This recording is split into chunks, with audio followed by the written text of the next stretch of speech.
allies, and anybody that wants to learn more about the LGBT plus community. My name is Zanardi, and I'm so glad all your beautiful faces are here.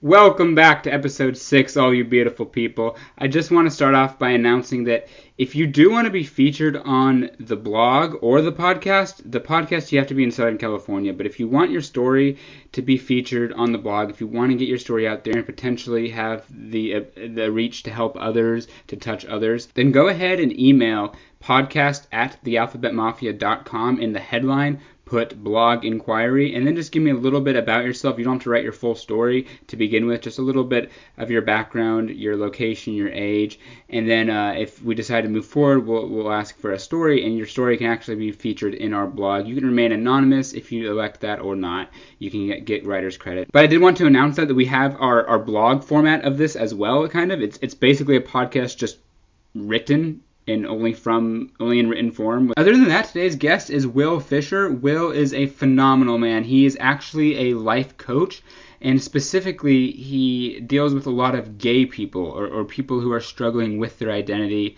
That is one of the big topics he covers. He's not exclusively a gay life coach, but a lot of his clients are gay, and a lot of their problems do stem from being gay. So he is able to offer a unique and qualified perspective on certain situations in this podcast that we touch in. I had a very, very wonderful conversation with Wil. I don't want to spoil it, so without further ado, let's just jump right into it. Wil, welcome to the show. Thanks so much. Absolutely. I'm glad you can make it today. Yeah, me too. I'm excited. Awesome. So let's talk a little bit about your personal background, where you grew up, what you do for work, things like that. Cool. Yeah, so I grew up here in San Diego, in Encinitas specifically, and had a pretty beautiful childhood in many ways, but certainly struggled as a gay person here. Yeah. This is going to date myself, but it was in the 80s and early 90s. So I graduated high school in 96. So being gay was a different reality back then, right? It was before there was a lot of gay people to follow in media, and it was not talked about. It was kind of just this under the radar thing, and so as a person who was gay, it was very confusing because it was like, what is this, and what do I do with it, and we didn't have. Nowadays there's a LGBT center in North County, which I'm a big part of. I support them and produce events for them, but that wasn't a resource that was available to me. And North County is its own little bubble. I'm not, I wasn't in Hillcrest, right? So I wasn't seeing other gay people, or I didn't have any resources to rely on. So although my early childhood was very beautiful and it was idyllic in many ways, my childhood around like 8th grade sort of took a bad turn. Oh, wow. Because of my sexuality. And at that time, it wasn't that I came out, because again, like I didn't even recognize that as an option. Right. But I was a really popular kid, actually. Like I was friends with all the most popular kids. And one day I missed school, and rumors spread about me, and the next day it was like I lost my social status. The rumors were really weird, like weirdly specific. So one was that I shopped for women's lingerie, and one was that I put gerbils up my butt. Oh my God. Yeah. I mean, now I can laugh at it. So I don't know if you were aware of this culture or phenomenon, but there was this rumor during that time that Richard Gere put gerbils up his butt. And so I guess that just got but it wasn't even that Wil Fisher is gay. It was that I shopped for women's lingerie and I put gerbils up my butt. Oh my God. Yeah. So I missed school one day, and these two very popular girls started those rumors. I don't know. It's funny thinking back to this story. I don't know how I know that it was them, and how I got the info that it was that's very specific info. Yeah. But I know that. And it was like night and day, right? So the day before I had high social status, and then the next day I would sit down at the lunch table, and these guys who were like my best friends all my life would get up and switch to another seat. and the people on the lower social status ladder were like making fun of me openly in like chem class, and it was like, and I wasn't like, yes, I was high in the social status before then, but I wasn't like a dick. I wasn't like making fun of people. Yeah. But no one below me would ever feel empowered to do that, right? Yeah. So it was definitely like also this big ego blow of like, oh my God, this kid who usually is the target is actually targeting me, and I can't really do anything about it. Wow. How do you know why or how those rumors started? Were these girls mad at you? Yeah, that's a good question. One of them I had dated very briefly. Okay. And one of them, I'm trying to think if this happened. And how did that go, the dating girls, obviously? Yeah, that's a good question. Not very well. Right. I mean, I guess, yeah, like we dated so briefly, that girl and I, and she's actually a person of color, which I always kind of, when I think back to this story, I thought I lean into the compassion there because North County is very white, and she was a minority. Right. And so I wonder if that came into play as well. And then the other girl, I don't know why she teamed up with her and they did this together, but I'm not sure what their motivation was. It's interesting. So what happens from there? Your social status falls. You're sitting alone at lunch. Yeah. How do you navigate that and handle that? And at this point, how do you realize you were gay? I know you said you couldn't come out. So I certainly had feelings for guys, but I again didn't know that as an option. Right. And so I certainly wasn't being honest with myself about it. I was pushing it away as much as I could. I always had this very idyllic American dream fantasy future for myself, where I'd have a wife and kids and the good job and the white picket fence. Like I always envisioned that for myself. Yeah. So the thought that wasn't available to me was terrifying. So no, I wasn't out, and even after the rumors, I wasn't out. And the way I navigated, it was this interesting space to be in because I wasn't willing to publicly be a lower social status, like to be open about that. Like I didn't want people to know that I had fallen. Yeah. So I would kind of hide. And what that looked like was hiding sometimes in the bathroom at lunch, sometimes in the library, basically isolated, right? Because I didn't want that experience of people avoiding me, and I didn't want to have that feeling or that exposure. I mean, that hurts. That I wasn't. Oh yeah. It was the hardest time of my life. Wow. And so during all this, you are running away from being gay. You're not acknowledging it, even though you know something's going on. Yeah. So then how do you go from there? So what does it look like going into high school? How do you get out of this? Yeah, good question. I ran away. I not literally ran from my home, but I ran away from the situation, and I switched schools. Okay. Yeah, so I went to a private school in San Diego called Francis Parker. So I went from Degano here in Encinitas to Francis Parker, and I was there for a year, and just gave myself a fresh start. Yeah, and then I actually met a girl whose dad I came to discover was gay, and it was like me and the girl had a friendship, and then that was revealed, and then our friendship increased, or I felt more comfortable. And so I still wasn't out to her. Right. In fact, I think she had feelings for me. It was another kind of complicated thing.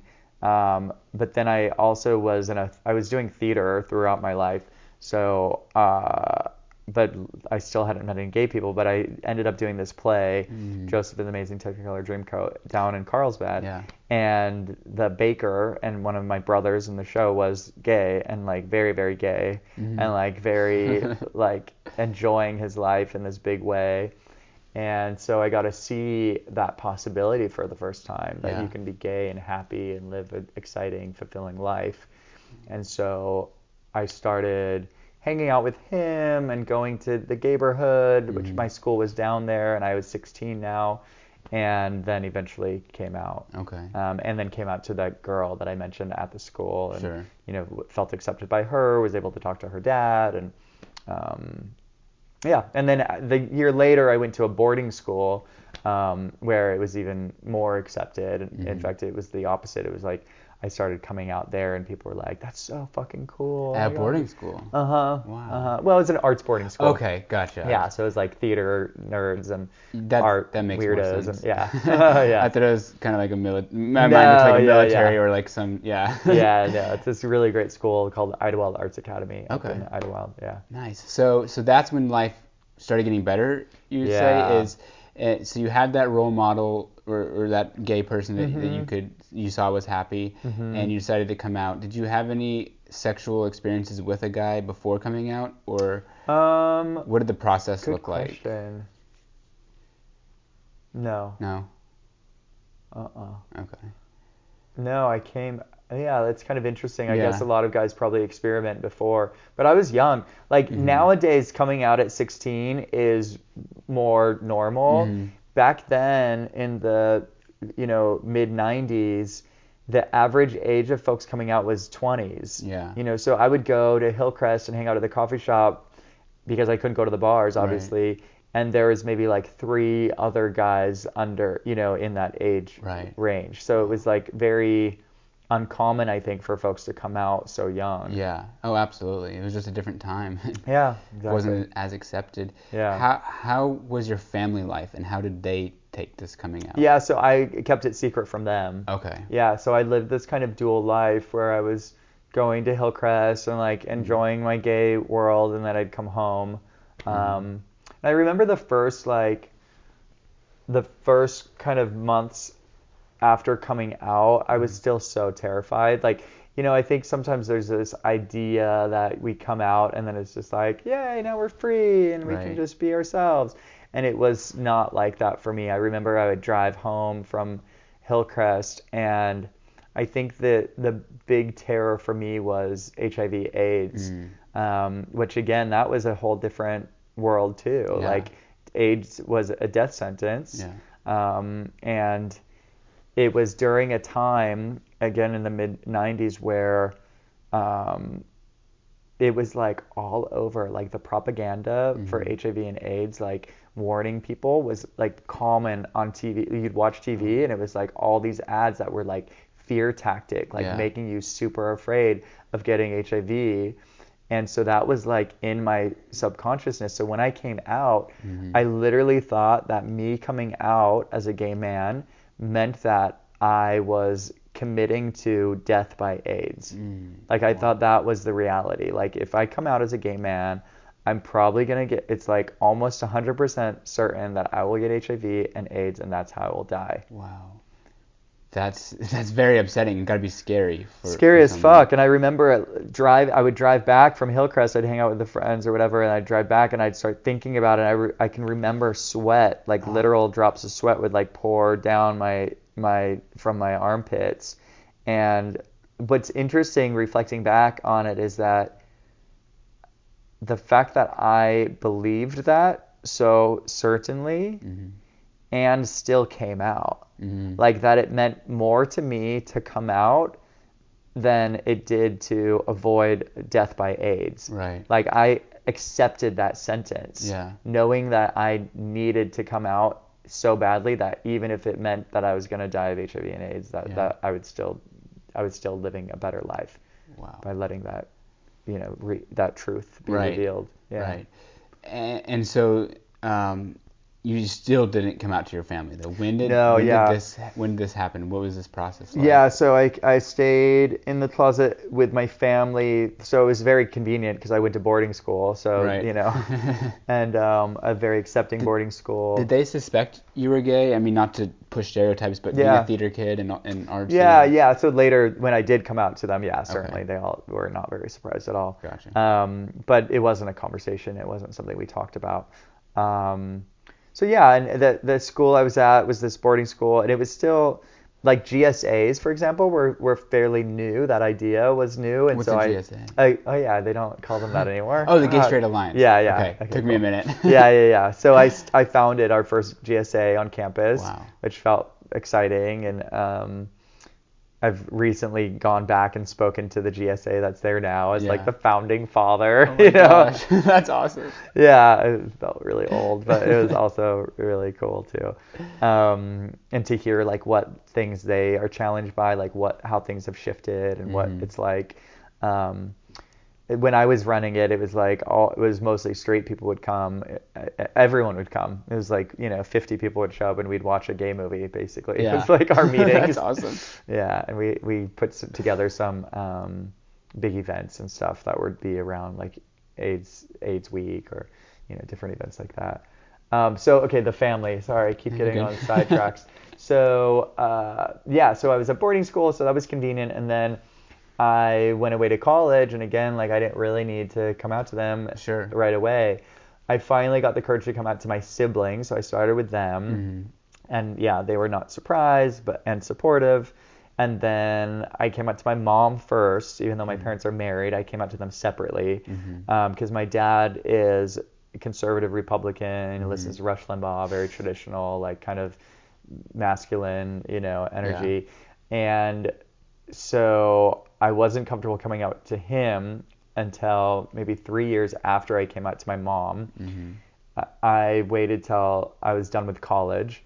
I always joke that, and I think it's a half joke, that I wanted college paid for. Yeah. So I thought I'd wait, strategic there. But I came out to him as we were driving from Hartford, where I went to school, to Tulane, to New Orleans, where my cousin went to school. He drove across the country, picked me up in Hartford, and then we were driving down there to celebrate all our graduations, like me and my cousins. And on the way there, on the way down, we were about to pass Dollywood. Okay. And so I thought, what better opportunity than Dollywood to come out to my dad? The iconic Dolly Parton. Yeah. And Dolly was like, I grew up listening to Dolly Parton. Like, they love country music. So she was like, her and Willie Nelson were my favorite singers growing up. And it's very much connected to my parents. Right. So I'm like, this is where I'm going to do it. And so as we're like getting closer and closer to Dollywood, I'm driving and he's sitting in the passenger. I came out to my mom the same way too, where we were both driving. It's just a thing I do, I guess. And in both situations, what I used to get myself to actually say it was a deadline. And the deadline in both settings was an exit. Okay. Right? So with my mom, like, I felt more comfortable and I was able to like start the speech and whatever. With my dad, and then tell her. With my dad, it's like I chose, I don't know, let's say exit 17, so we're like going into Dollywood, and I'm going to tell him by exit 17. I'm going to tell him by exit 17. And the numbers are like getting lower and lower, and it's like 19 and 18. I'm thinking I really should like start the speech. Yeah. But I'm like petrified, and then we're like almost at 17, and I just blurt out, I'm like, Dad, I'm gay. Love that. And he was like, that's it? Car scream. Yeah, well, I was driving, so I just kept going. So he was like, that's it? And I'm like, well, what do you mean? He's like, that's how you're going to tell me? And I'm like, well, there's not much more to say. And he's like, no speech, no, like. So I think he was taken a little off guard. I still haven't told him that it happened because of this like arbitrary deadline that I gave myself. But he responded saying, that he wasn't surprised, that he, knew that I was always had a lot of girlfriends around, but none of them were my girlfriend. Yeah. And his regrets for me was that I wouldn't have kids, and I said, well, things are changing. Yeah. Things are changing still. And his second regret is that sex with a woman is so good, and I wouldn't get to experience that. And I was like, well, you never know, Pops. Right. So we got to our hotel in Dollywood, this like campy hotel, and I went to call my boyfriend to tell him that I told my dad. So I was like leaving the room to go tell him, and before I left, he stopped me and said, Willie, I want you to know I love you. And we're not a family that says that. So it was honestly the first time and one of the only times I've heard my dad say that. Wow. And it was the time that I needed to hear it the most. Yeah. Wow, that's amazing. So overall, very supportive family. Yeah, and now they're super supportive. My mom just like lights up in my gay world. Like she loves my gay friends. I was living in New York City for a long time, and so I had a great crew of gay friends, and she calls them her posse, and they love her. They call her Mama Fisher, and we all go out together, and she just feels super free and comfortable. My dad also is super supportive, and he is funnily like very supportive of my drag. Like coming out as a drag queen was like a second coming out process. I'm sure. But they both love my drag persona and support me in a big way in my drag life too. Yeah, awesome. So you do drag. Yeah. You would be the first drag queen on the show. Yeah. So how did you get into that, and you know what does it all entail for anyone that's curious? Sure. Yeah, I'm clearly like by the size of my beard, I'm not doing it all the time. I'm not a professional drag queen, but I would consider myself a semi-professional drag queen, and that for many years I was paid to do it regularly for various gigs, and I still do it. Now I do it more frequently for charity, to host events. I produce a big drag show now annually. I did it for the first time last year, and I'll do it again this year on April 21st. Okay. Benefiting the center, and it's at the Belly Up. So last year was the largest drag show to ever take place in North County. Wow. Belly Up in La Jolla? Oh, it's in Solana Beach. Solana Beach Belly Up. Awesome. Yep. And we get some of the RuPaul's girls, and you'll have to come. Oh, wow. I'm definitely coming. Yeah. And anyone listening in San Diego, you can come too. Yeah, for sure. It's a really, really, really fun event. It's called Drag Takeover, because we like take over this usually straight club. Yeah. But a lot of straight people come too. It's a great event. So yeah, I started at the boarding school. Like, was the first time I did drag. I think we just were all we didn't watch TV, or we had to entertain ourselves. And I was one of the first people to come out at that school.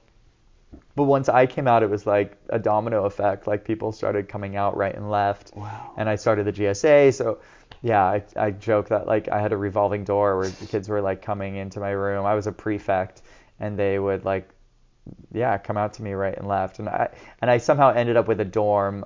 I wonder if this was purposeful or not, but I ended up with a wing. So I was the prefect of the wing of like mostly gay kids. So we would do gay kid things like on a Friday night. Oh, let's go to the thrift store and buy sequin gowns and dress up and take pictures with because it's an art school too, so like use cool photographs and like do photo shoots. Right. So that was where I started. But then I would say it was in college. I was in theater school, so I was connected to other theater folks, and a boyfriend brought me stuff from New York City. I was in school in Connecticut, and got me all done up for Halloween. And then I just like had the bug, then it was just like, so then when I graduated from college, that same boyfriend, he and I started a drag troupe. We called ourselves Snapdragon. Oh, wow. And so we had other kids who went to like AMDA, so other like theater kids who were gay and who liked to explore drag. We would all dress up and we'd go out to the bars and clubs together and just carry on. And then we started producing parties. So we would host different parties at different venues, and we would sometimes put on these big shows because, again, we were theater people. Yeah. So we would put on these annual players balls, they were called, where we'd have DJs and open bar, and people would pay to get in. And then we'd put on these like big spectacular shows, usually to a theme. And then we had like a weekly event and a monthly event. And that's incredible. That sounds like a lot of fun. It was so fun. Yeah. I admittedly have never dressed in drag. I've just interested, never really had the opportunity. when my friends were doing it, I had just come out, and so I didn't have a wig or anything. I was just starting to hang out with my gay group of friends, as I call them, and so they were all doing it. I was just kind of sitting there like watching it, enjoying it. I didn't have a wig or a dress or anything, but cool. I haven't had that chance to do it since. But it's something that would be fun, I think. Yeah, well, I've got lots of stuff right down in my garage. I'm gonna hook you up. There we go. So tell me about your profession, because you have now taken your experience as a gay man and created a career out of it by helping others. Is that correct? Yeah, that's a nice way to look at it. I mean, I would say that I've felt called to support folks in the community ever since my trauma as a 13-year-old in 8th grade when that happened to me, right? Yeah. So my original call was really geared towards LGBTQ youth, and I'm still very passionate about supporting youth. I feel in many ways that they are the most vulnerable and at risk in our community. Yeah. So the way that manifested in New York City was I was supporting the Ali Frenay Center, which is the nation's largest organization dedicated to housing and providing services for homeless LGBTQ youth. So these are young people who found the courage to come out of the closet to their families and were consequently kicked out of their homes. This is usually the story. Right. And many of them are from New York, but a lot of them would just leave wherever they were from and move to New York City because they thought it'd be a safe haven, and would end up on the street, either hustling or and oftentimes end up on drugs and contracting STIs. Is the downward spiral that starts with rejection. Yeah. Yeah. So you were working with the center that was helping. Yeah, I was working with the center, producing events for them and just doing general development work for them and helping with some programming. And then I started dabbling in the world of personal growth, mostly for myself. I was learning about other possibilities of like how I can live my life, and like starting to feel empowered to experience those and take on new venues for creating success that was more unique to me. Yeah. And so through that process, I quit my full-time job with that center and started consulting for them and for other various nonprofits. Meanwhile, I did a master's program in applied theater. Okay. So with that degree, I gained the capacity to use theater for education purposes and to engage with communities around issues that impact them.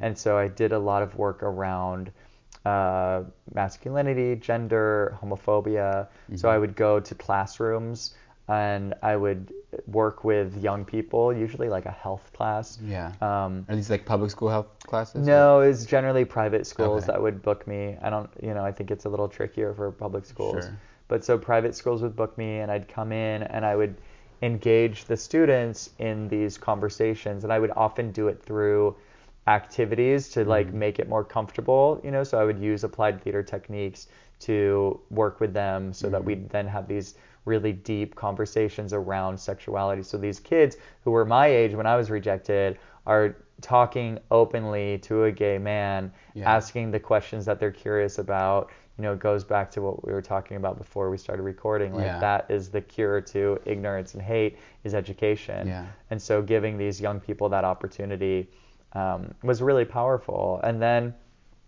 in terms of applied theater, it also looked like practicing. So if these kids are like, well, I hear people say like, that's so gay, like that. I don't know if that happens so much anymore, but that was a big thing for a while. Yeah. And so it was like, well, how does that impact you? How do you think it impacts the gay students around you who might not be out yet? And so they would talk about that, and then, well, what do you want to do about it? And then they'd say, well, I want to like speak up. Okay, well, do you think you're ready to do that? Maybe, I don't know. Well, let's try it. Yeah. So then we'd jump into it, and I would role play, and I'm like, we're on the basketball court, and I'm like, oh, dude, that's so gay. And then they say like, why are you gonna say that? And then I would start role playing it, and it's not as easy as just like, oh, well, I'm gonna speak up about it. It's like, are you? Well, let's see you try to do that. Yeah. so that you can practice it right now and then be able to bring it into real life. Wow, that's awesome. Thanks. That you were able to do something like that, and then that thing type of thing even exists, because for the most part, I don't know now. Do schools in sex ed classes, do they talk about gay people? I mean, I'm sure there's private schools. I think they do. Yeah. I'm sure it's a mixed bag, right? And it's definitely something I want to bring into my offerings out here. I'm happy that we're talking about this, because it'll light up that fire in me a little more. Because it certainly is an intention of mine to bring that kind of work to the public schools and private schools out here. But yeah, I think it's important work. I mean, I think it could have saved me a lot of heartache. Oh, absolutely. So that's one area. And then I also ended up, through my experimentation and exploration of personal growth, ended up supporting a LGBT retreat center in upstate New York. Okay. And so I produced a big queer music festival that benefited their queer youth programming. And in doing that, I discovered this center, and I started spending time there and started experimenting with the modalities of personal growth and healing that they were offering at this center, that catered mostly to gay, queer, bi, trans men. They had like a big drag closet. It was like a very warm, loving, empowering community. So I started spending more time there. They ended up hiring me as a consultant to help them. They're a nonprofit as well, so they hired me to help develop their practice as a nonprofit and bring in more money and create more programming. And so I started living there part-time. So I had a cabin in the middle of the woods, a standalone cabin with no electricity, no plumbing. And I would go spend a couple weeks there and help the center grow. And then I would go back to my crazy New York City nightlife and like be throwing big fabulous events and drag and like consulting for nonprofits and like doing the New York City thing for 2 weeks. And then I'd go back to the woods and be off the grid for 2 weeks. And it was like this crazy like mind fuck like flip thing. Sounds kind of fun. It was just amazing. Beginning. It was amazing. Because every time I'd get to the woods after 2 weeks in the city, I'd be like, oh my God, this is so nice. And I'd be looking at the stars. And then after 2 weeks of that, I'd be like, okay, I need some excitement. I'd get to the city and be like, wow, I need some vodka, so cool. I need some music. Yeah, exactly. So it was an interesting balance.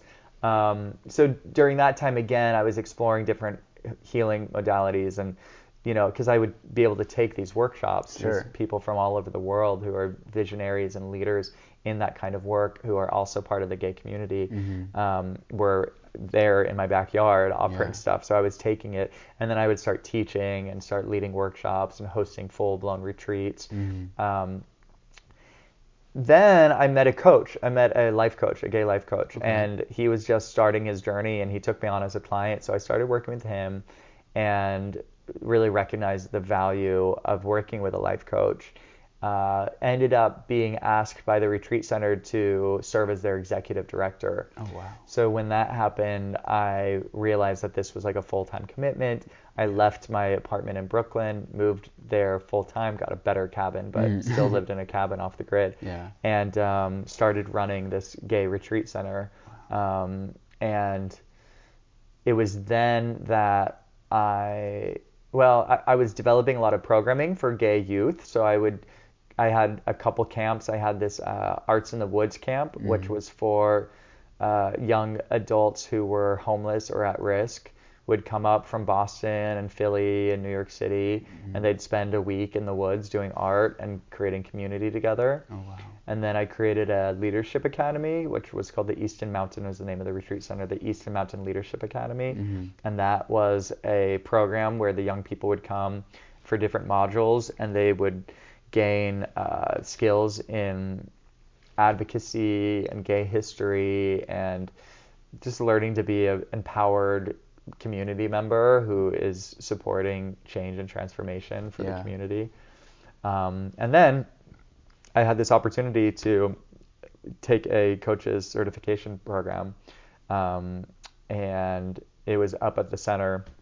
The guy who was leading it happens to be a gay man who was the former International Coaches Federation president, which is the highest standard of coaching. Right. And so he and I were talking about this program that he was going to offer at the retreat center for gay coaches, for gay people who want to be coaches. Yeah. And it was going to specifically support people to coach gay people. And it would be a general certification, like you can coach anyone with this program, but they would have that add-on. Tailored to LGBT? Yeah, tailored to coaching LGBT. Oh, okay, coaching. Yeah. And primarily for LGBT people who are coaching other LGBT people. Okay, gotcha. Yeah. So he said, we've got a spot that would be better to be filled in order to make these numbers work. Why don't you take it? Take the program for free. Even if you never coach, you'll be able to use it in your role as an executive. Sure. And I was like, yeah, let's give this a shot. Yeah. And so then, having worked with a coach myself, I knew it'd be valuable. And then I really took to the work and fell in love with it, and have since been focusing on that as my career, coaching, using life coaching skills and techniques to help gay, queer, bi, trans men transform into their best self and live their best life. Wow, that's incredible. Doing great work. Thank you. Yeah. So what can do you have any examples of how that helping someone looks, what does that look like? What is it, you don't have to, obviously don't share any personal details or any necessarily real life examples, but someone comes to you struggling, how do you help them? What does that look like? Yeah, so it really varies case to case, depending on the needs of the individual. Some of the work that I do is very focused on their experience as a gay person, but there's plenty of clients who I'm using the same techniques and strategies as I would a straight person. Sure. It's not coming in as a big theme necessarily for all my clients. And in those cases, it ranges from their balance of work and social life, their desire to get a promotion, their desire to get into a relationship. It's really, coaching essentially is helping someone go from point A to point B. Yeah. So like the client wants something that they don't currently have, or that might be confidence, or it might be a promotion, it might be something vague, or it might be something pragmatic, but they want to get from here to here, from A to B, and I help them through that process. Okay. Getting past any disempowering beliefs, any fears, or any obstacles that are getting in their way. I help uncover those, unpack them, explore them, release them, and then take on more empowering beliefs and get into action. So we get strategic about what action is going to best take you to that spot that you want to go to. Yeah. And then I encourage them, support them with resources and whatever else they need, and then hold them accountable. That's another big key part of it, is just the accountability piece. Right. Because it's helpful to have someone outside of yourself check in, like, did you do what you said you were going to do? Sure. If not, why not? Right. Yeah. Okay. So that's kind of the vague picture of it. Yeah. And then to answer your question, the more specific work that I do with gay men that where those themes come in, right? So some gay men, it's not so much an issue. Right. It still might be underlying, and I keep a keen eye out for that in case anything to do with their sexuality or gender expression or identity is getting in the way. If that happens, then of course that comes out. Right. But then there's some clients who come to me who are specifically looking to become more comfortable with their sexuality, with their expression of gender, with getting past the damage that was inflicted upon them growing up gay in a predominantly hetero society. Okay, gotcha. That's some beautiful work then. Thanks. Yeah, I mean that's the work that I get most excited about, I would say. Yeah. And it definitely ties into my work around gender too. I don't think I fully mentioned this, but I started a company in New York called Man Question. Okay. That does work around toxic masculinity and just looks at ways that we can heal our relationship to being a man, or our relationship to men in general. Sure. And so some of that work comes into play with these clients that are looking to heal wounds around sexuality and gender. Okay. What are some of the most common I guess, challenges that LGBT youth face, in your opinion, in your experience dealing with different people, a variety of people? What are some of the most common ones that you've seen? Yeah, I would say insecurity. Okay. It's insecurity. It's coming often from comparing self to others. Especially, so I'm going to kind of jet in here.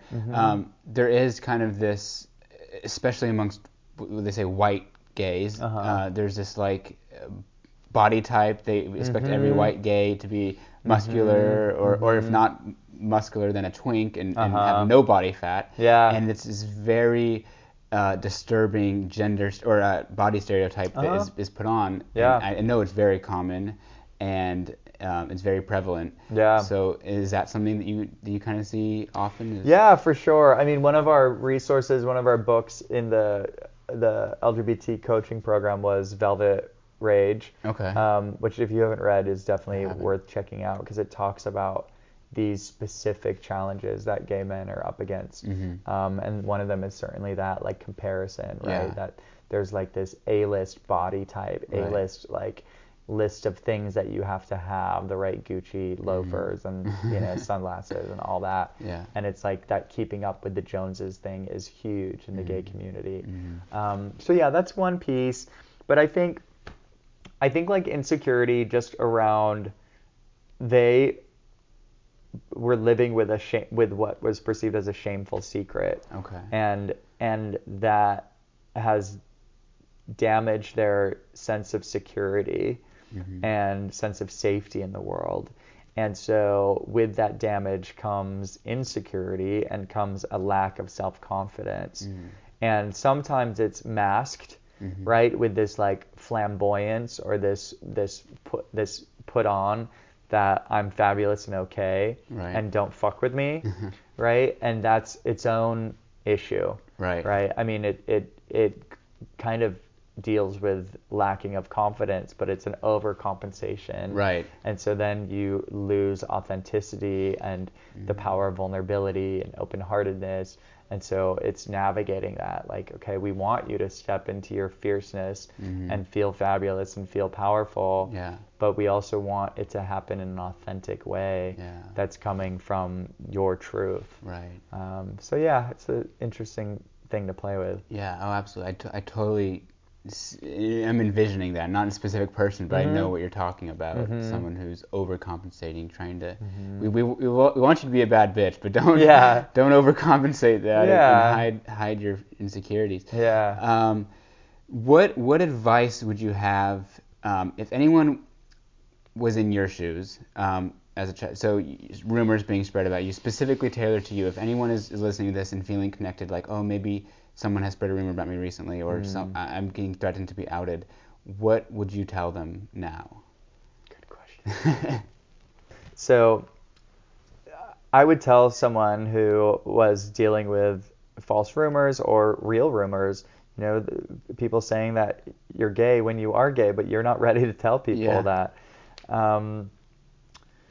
to have courage, to potentially use this as an opportunity to stand in your truth and face it head on.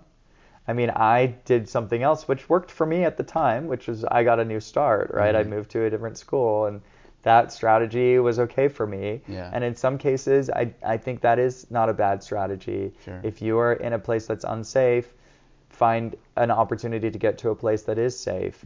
But if you have the capacity to stand up for yourself and be courageous in the face of a rumor that has been spun as a negative, shameful secret being revealed, if you're able to stand in your truth and feel empowered that this isn't anything that you should be ashamed of or embarrassed about, but this is a gift that you have to offer the world, that would be the most empowered response to that I can imagine. Yeah, I agree. And I guess the advice of like seeking support, like there are so many resources out there now. Yeah. There's so many people who can help. I can help. This other coach that I mentioned, this coming out coach, can help. Yeah. There are people who have had this experience firsthand, and they don't want to see it repeated,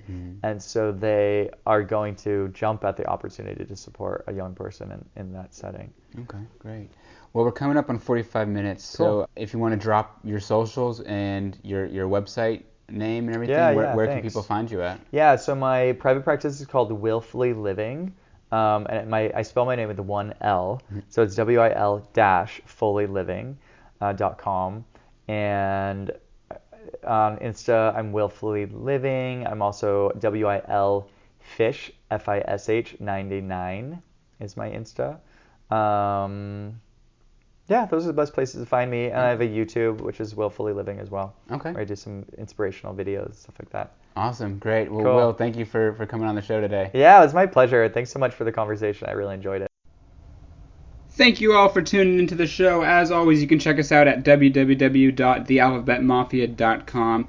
And as a reminder, if you want to be featured on the blog, go ahead and email us at podcast@thealphabetmafia.com. Remember, you are not alone. For anyone out there that is struggling, that doesn't feel like anyone cares, that might feel alone, remember, you are not alone. You are the hero. You are loved. You are valid. And if you are in need of serious help, please check out thetrevorproject.org or give them a call at 1-866-488-7386. Again, remember, you are loved, and I want you to know that no matter what. Thank you all for tuning in to the show. Have a beautiful morning, evening, whatever it is. Good night.